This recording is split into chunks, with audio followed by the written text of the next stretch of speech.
Hello, everyone, and welcome to our next live interview. I love having the opportunity to do these interviews because I get to meet such interesting people.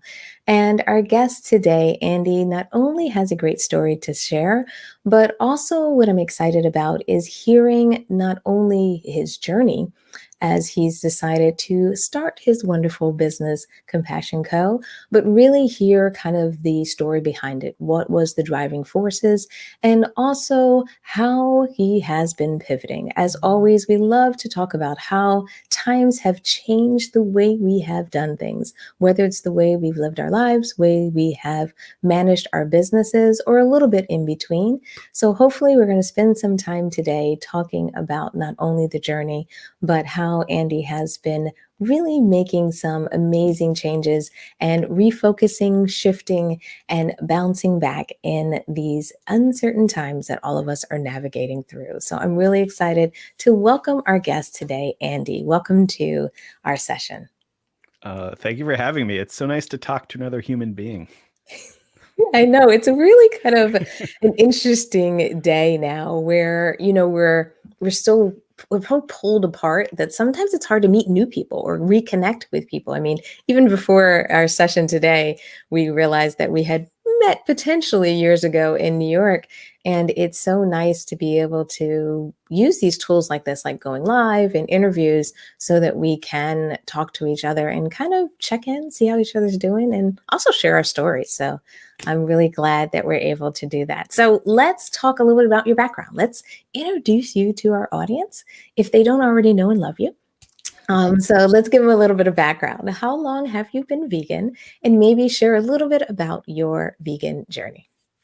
Sure. I have been vegan I just hit my 13-year vegan anniversary. Woohoo! And I wish I had some amazing light bulb moment story thing to do. Honestly, it was as simple as just one day I was on tour with my band at the time, and half of us were like, we should stop eating meat. And there wasn't any big moment or anything.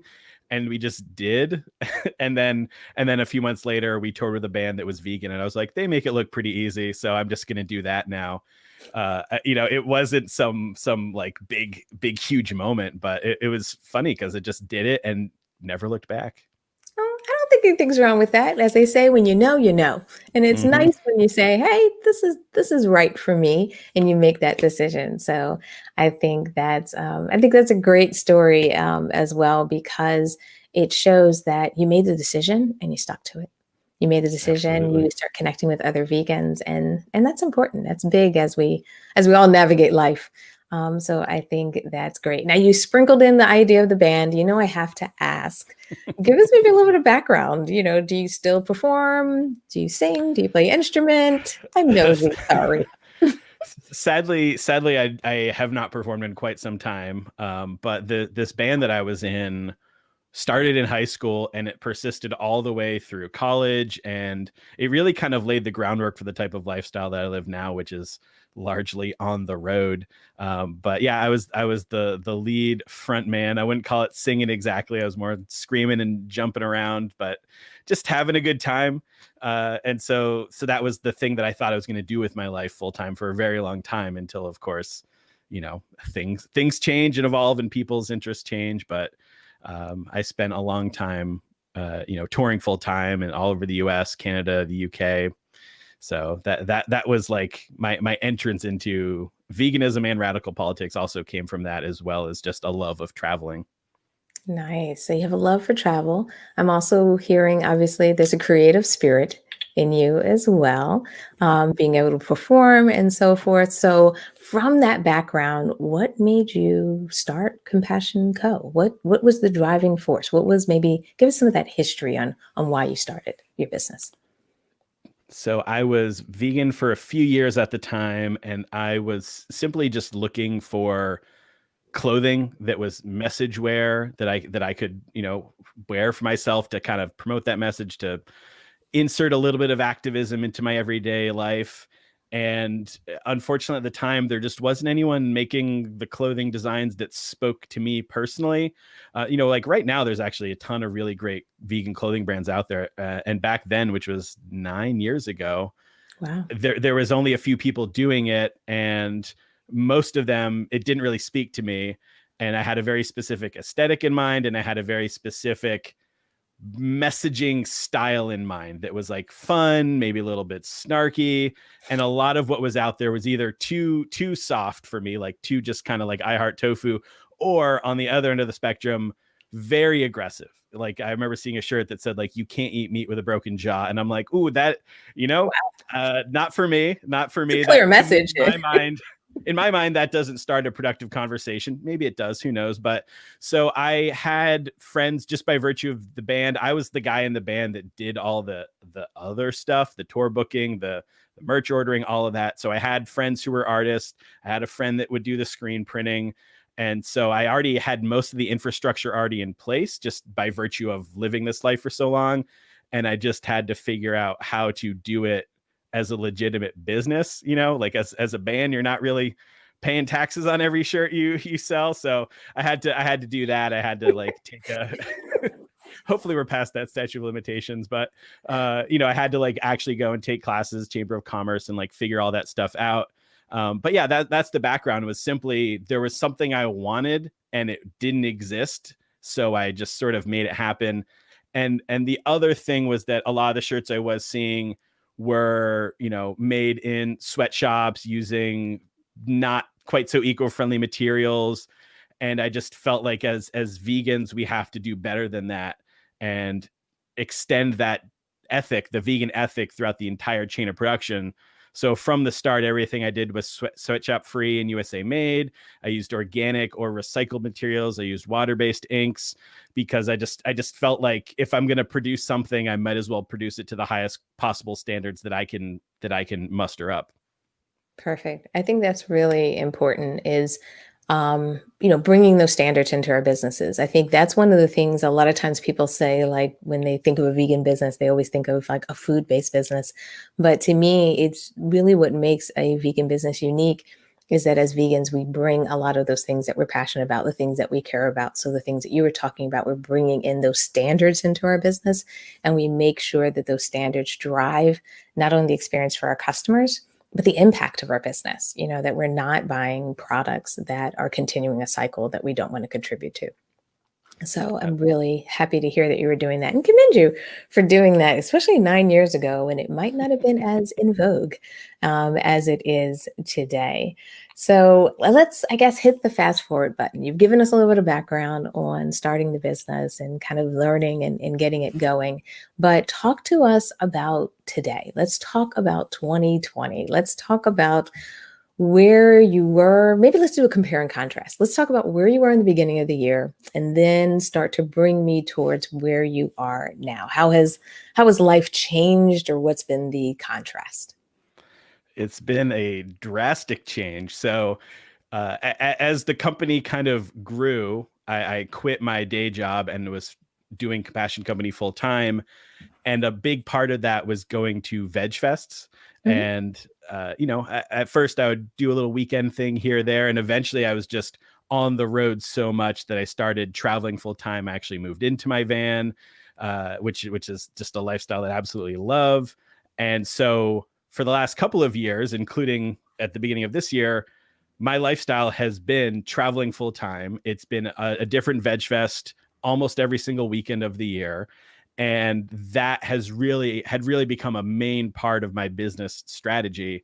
And then all of a sudden this pandemic hits, and the first thing to go are these large events, these large veg fests. Yeah. Like one of my next events that I was supposed to be doing at that point, I was out in LA and I was going to be doing Vegan Street Fair, which is like the biggest vegan event in the US, if not North America, if I remember correctly. And it's a huge source of revenue for myself and so many people. And then all of a sudden, after you've done months of preparing and making new designs and new displays, and all of a sudden it gets canceled, very understandably so, of course. And then I just saw the dominoes falling of every event that I had events lined up and paid for months.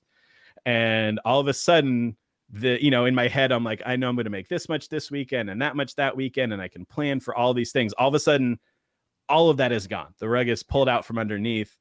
And so I had to pivot in a number of ways. One was I had to find somewhere safe to be. I was out in like Hollywood, like sitting in a Whole Foods catching the Wi-Fi out there. And then all of a sudden you read that I'm in like the epicenter of like the COVID outbreak out there, and you're like, all right, I need to get out of here. So life for me now, I'm staying with my partner in just outside of Atlanta. But for someone that spent all of my adult life traveling, now I don't leave this like 3-mile radius. Often there'll be many days when I don't leave the house except to go for like a nice long walk or something. And so this kind of everything's changing. Every day is a different experience, and you're traveling somewhere new and a new veg fest. All of a sudden, all that's gone, and I'm just here with my computer and sending out mail orders every day or every other day or so.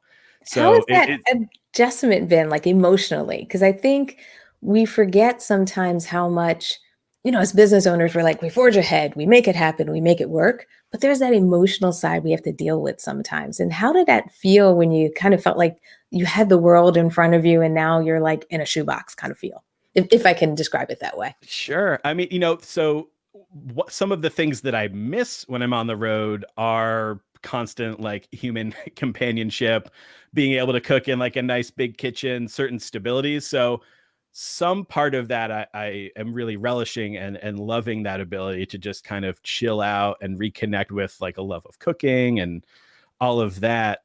So that part has been great. But just yesterday, I had to look through some old posts to find some pictures. And I was like, wow, earlier this year, I was hiking in the Rockies, and then I was seeing starfish on the coast of Oregon, and then I was down in San Diego, and all of that happened in the span of like 2 months. And I'm like, I haven't really moved from where I am for months at this point. And I don't know if depressing is the right word, but it's kind of like, if I wanted to go do that right now, it's not a possibility. Like traveling is not a thing right now. So it's like waves of like intense focus on the company or my podcast and feeling so much satisfaction in that.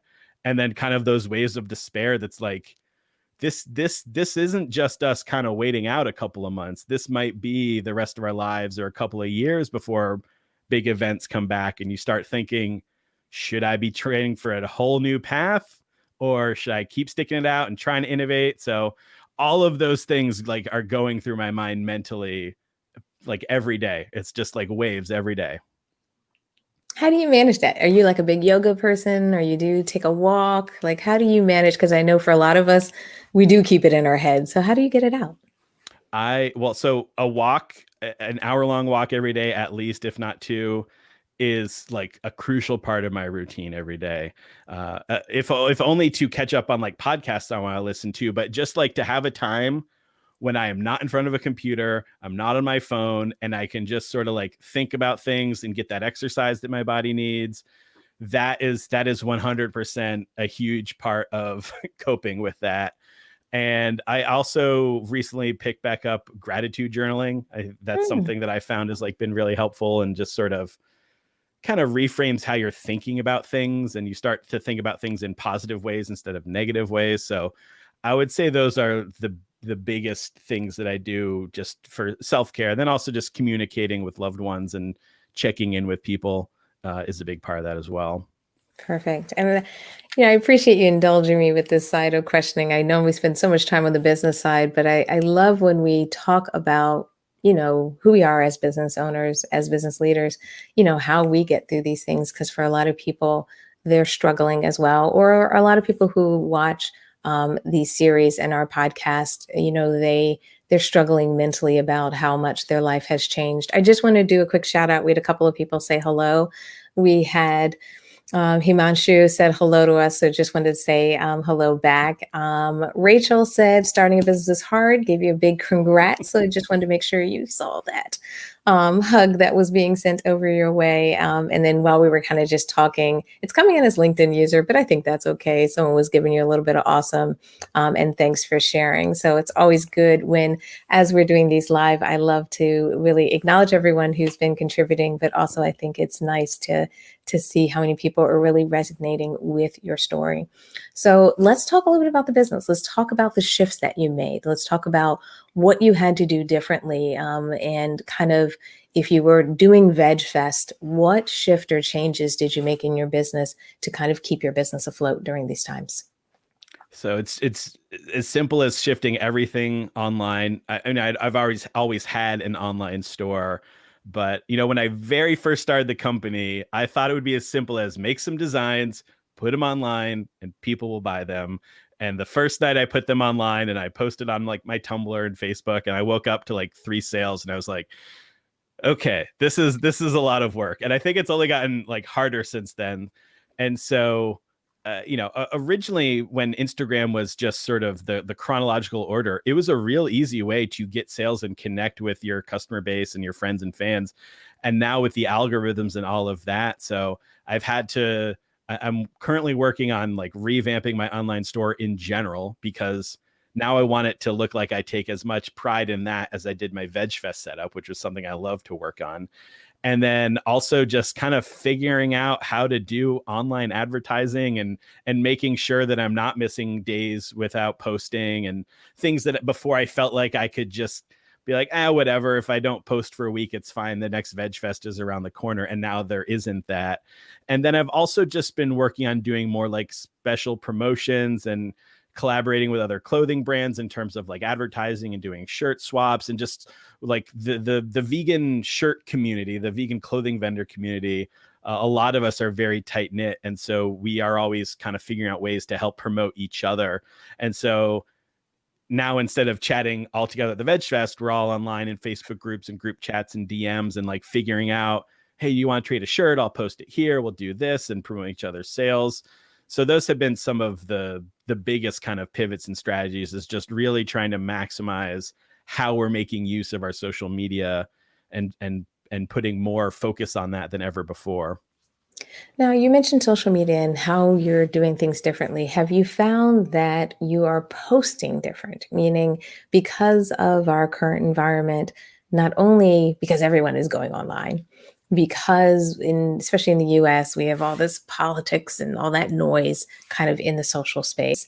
We have social media being used for, to raise awareness about, social injustice. Have you been using social media differently? Have you been kind of approaching it differently, with kind of this new kind of space where all of us are kind of in the same playground, but doing different things? Has it been different, or has it been more the same and you're just maybe being more consistent?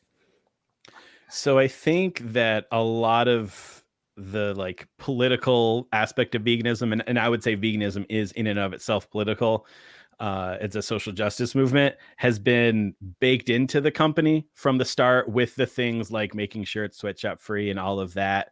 And then over the years, I've learned that it's important for me to be outspoken on certain things, and especially in terms of like body liberation, and making sure veganism is representing all body sizes by offering 3-4x clothing, extra small clothing, things a lot of people, I wish more companies would do things like that. And so I feel like just by virtue of focusing more on my social media now, I'm talking about it. But I don't think it's like anything I'm doing now is not like out of the ordinary. It's not like, oh no, I need to start talking about this thing now. But it might just be amplified more, or might be happening more, just because I'm now spending so much more time in that space, as opposed to just kind of meandering and posting a shirt here and there. Got you. And do you feel like you're spending more time like on the marketing strategy, not just with social media, with email marketing? Like, are you feeling like, you know, you're trying to build a degree around digital marketing these days, since many people are being pushed in this new direction? Like, do you feel like you're headed that direction, you're digging in and diving deep, or are you more of a person that's kind of like, I go with the flow and see how things go? I'm trying not to be as much of a go with the flow person in this regard, in this moment. So I have been doing more just reading up on social media strategy, and how to handle ads, and how to quantify and use hashtags and all of those things. So it's definitely inspired me to learn more on that, and actually have posts and email blasts like scheduled much further in advance than I normally would. Normally it's like, yeah, I guess I should promote this new shirt that I have coming out. Okay, take the picture, post it the next day. And now it's much more regimented out. So I have been paying a lot more attention to that and trying to educate myself. And certainly still have a lot more to learn in that regard, but it's been fun and interesting to experiment and see what works and like what doesn't work. Have you had anything that's been an aha moment? I always love to share with people, when you start doing things differently, managing your business differently. Sometimes it's those things that like, oh, I wish I had known what I know now, like 2 months ago or 3 months ago. Is there any aha moment or anything that you learned kind of either about yourself or your business that you maybe want to share with our audience to help anyone out that's maybe following in your footsteps? They're transitioning to the retail space. They're kind of going in from VegFest into online that you would maybe give to them as a little bit of advice. So I think there's probably two things. The first is more of like an internal thing, which is if you're like me and your business, you're like, I'm a sole proprietor. I rely on screen printers and artists and all of that, but the day to day is me. And learning to be okay with maybe not hitting a deadline or something, and not feeling the weight of the world on your shoulders. And that if you're having a bad day mentally or productive wise, it's okay because tomorrow is another day. And learning, I'm still working on it, but like learning to be kind with myself on that aspect of things is really crucial, because if I don't, I find that you just kind of go down that hole of like, well, I couldn't get this done today and tomorrow's gonna be bad, and just learning to be kind with yourself. And the other thing that's more practical, honestly, is just like really utilizing hashtags. There's like services out there that'll tell you which hashtags are, like high competition. Everyone's using this hashtag and you're probably not going to get a lot of value out of it. But these are like the mid tier and the low tier. If you hit on those things, and just like learning to start really dropping in a lot more of those targeted hashtags that are not like the super general thing on your Instagram posts, I have found has increased traffic on the posts that I've been starting to actually pay attention to that too. So I would say there's a practical tip. That's something that is, you can't overlook the value of a hashtag for discovery. Nice. So you're saying I shouldn't just put everyone shouldn't just put vegan, vegan, vegan on every every post. I mean, that's my go-to. It's like, okay, hashtag vegan shirt, hashtag CompassionCo, done. And now it's like, oh no, there's all these other things you can make use of. But I mean, I will say if you hit on the hashtag vegan and you get put into the feed, the value is immense. Obviously, it's just like much more of a lottery to hope you get that traction on it. Yeah. And I love the idea. I think when we're running businesses, and especially from a marketing standpoint, I'd love to have multiple strategies. I mean, it's nice to have that lucky strategy, but Yeah. it's also great to have these kind of marketing tactics that you do that help you build your business over time, that builds like the building blocks. So even when you get lucky, you have a little bit of a balance between the things that constantly deliver and then the lucky blips that can help, help kind of create those exciting things happening in our business. Now, you mentioned earlier that you were doing some collaborations, you were doing some bundles, you were doing different things to drive sales. I know our audience loves deals, and I love deals too, personally. Is there anything that you're working on right now, or you're going to be kind of planning or baking into the process that people should think about, especially if they are in the market for some shirts or clothing apparel? Sure. So, lately I've been experimenting with bringing back old designs. Part of my model has always been not to keep a design around for more than 1 or 2 years. There's like one or two designs that are just kind of always be my flagship that I'll still stick around. But the negative side effect of that is, of course, people see a shirt they love and they're like, "Hey, can I get it?" And I'm like, "No, sorry, it's gone." I hope that spurs people to get it when they want it, when they first see it. But as an experiment, as something that doesn't require me to like pay for new artwork or anything, I've been bringing back old designs, but only doing them as limited like pre-orders. So I'm only going to make as many as people actually order, so it's not like a big risk. And so I've just been experimenting with like fun ways to do that, whether it's like a price discount or adding a bunch of stuff on, like bundling it to make it a little more enticing. So like right this very second, if people are listening to this when it like streams live or the next couple weeks, I am doing a pre-order of a really old design. And for those doing a live stream, you can see it. The Honey Belongs to Bees with some bees and some sunflowers. And it's being bundled with like a brand new Not Your Hive, Not Your Honey sticker and a Honey Belongs to Bees button and a packet of wildflower seeds that are really great for helping, bees to feed the bees. And so that's like a pre-order that I'm doing right now. And I'm really excited about that. And I'm about to drop a bunch of Halloween things sometime in the first week or two of September, depending on when they come into me. So those are the things I'm most excited about. But yeah, getting in on those pre-orders, because it's something you can get now and you won't be able to get in a couple of weeks. It's exciting to me. I hope it's exciting to other people. Oh, I think people are excited. I have to tell you that we already had a request come in while we were going live here to bring back one of your shirts. I love that. That someone's saying that their shirt's worn out and they love it. So it definitely sounds like people are really interested. Thanks so much, Eat for the Future, for jumping in and getting in your request. The other thing is I don't know why it's not coming in as the actual user, but I definitely love that someone is saying that they're all excited about the old design. So it sounds like you definitely have hit a chord with people who are interested in some of your old designs. And also it's nice to see that many of the people that know and love you are watching us live here and are really excited about the work that you're doing. So I get excited when I see that as well. So we talked a little bit about the business. We talked a little bit about kind of the shirts, the designs, but you're also a podcaster, right? So Yes, should we spend I a little am. bit of time letting everybody know about this other hat that you wear, that, how you contribute and do other amazing things in our vegan community? Sure, I would love to. So the Bearded Vegans started 5 years ago. It's me and my best friend, Paul. And it has grown to be the thing that is like the most rewarding thing in my life and where I put all my creative energy for the most part.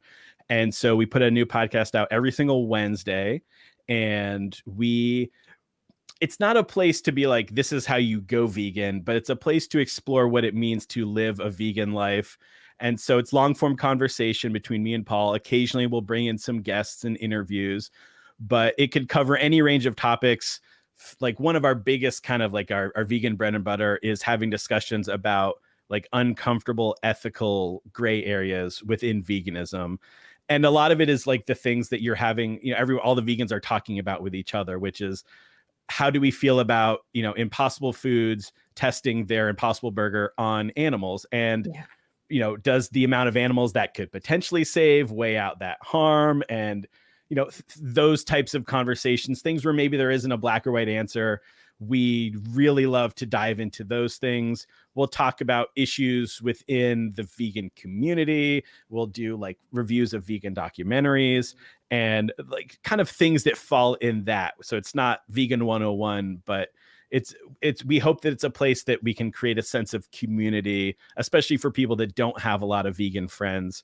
And it all sounds very serious, but we have a very fun time while we do it as well. And occasionally we'll talk about some vegan food and restaurants and things like that.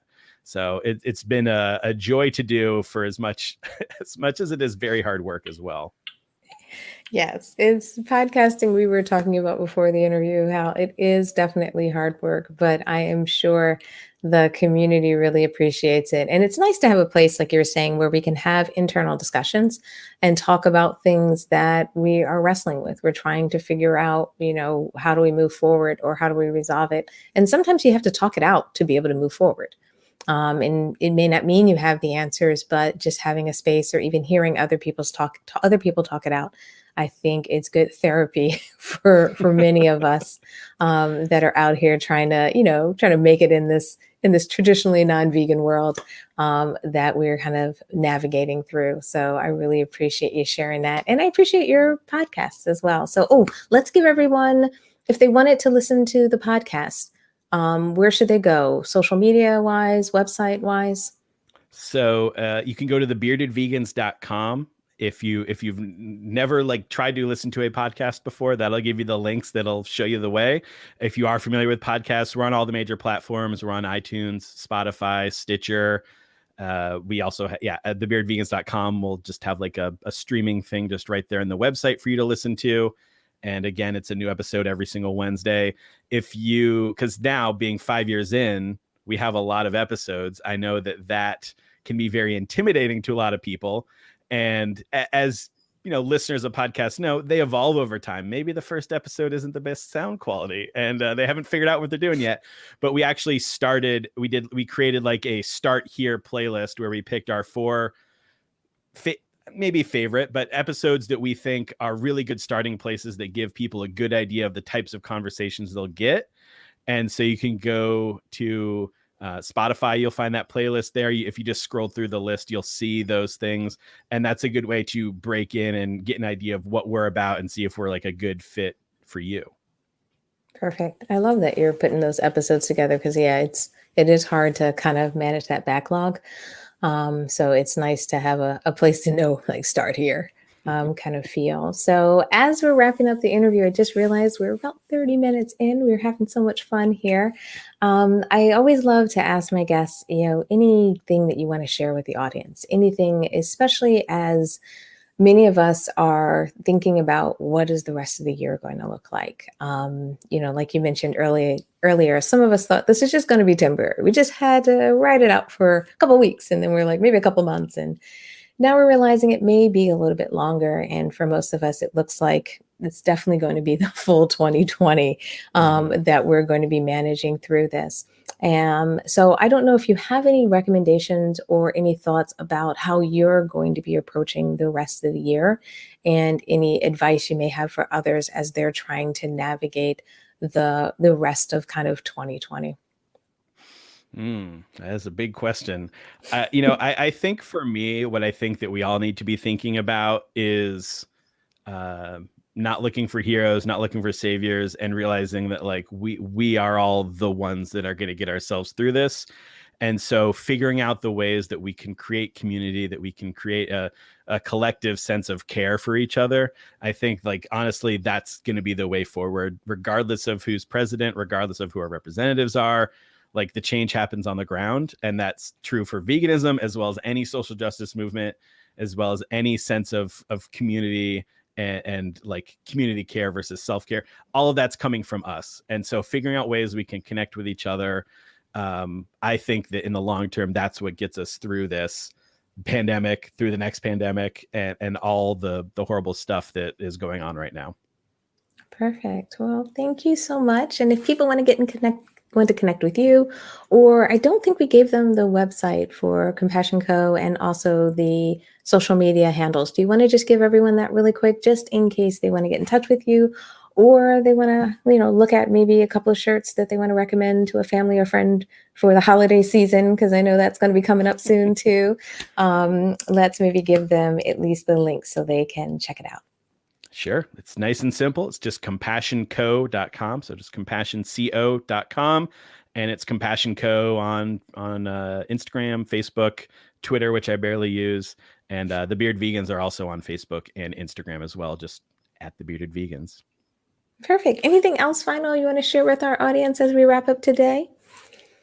I think that's it. This has been a pleasure. Thank you for having me on. Perfect. It's been a pleasure chit-chatting with you, catching up with your life and business and really all the great things that you're doing, and kind of the inspiration that you've been giving us, especially about the idea of let's stop looking for all these heroes out there.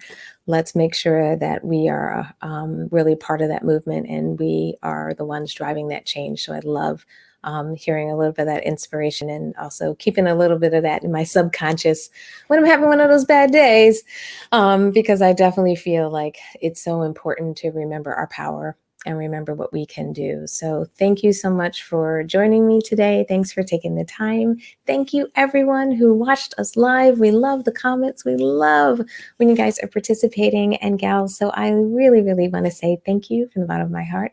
I also want to say, for any of my folks that watch this at a replay, or you listen to this as part of our podcast, we love to hear from you as well. So hit us up with comments. We monitor them after the session. We love to see what you're thinking, what you're hearing about, how you're enjoying these sessions. We also love it when you give us a little bit of love, or a like, or a thumbs up. Those are wonderful as well. That keeps us going, keeps us motivated, and it's also just a nice thing to see, especially nowadays with some of the gloom and doom in the headlines in the news. It's nice to know that our community is enjoying these sessions. So we really appreciate appreciate it when you like and give us thumbs ups on these posts. So thank you everyone for your time. Thank you so much, Andy, for spending some time with me today. And we'll talk with everyone later. Bye.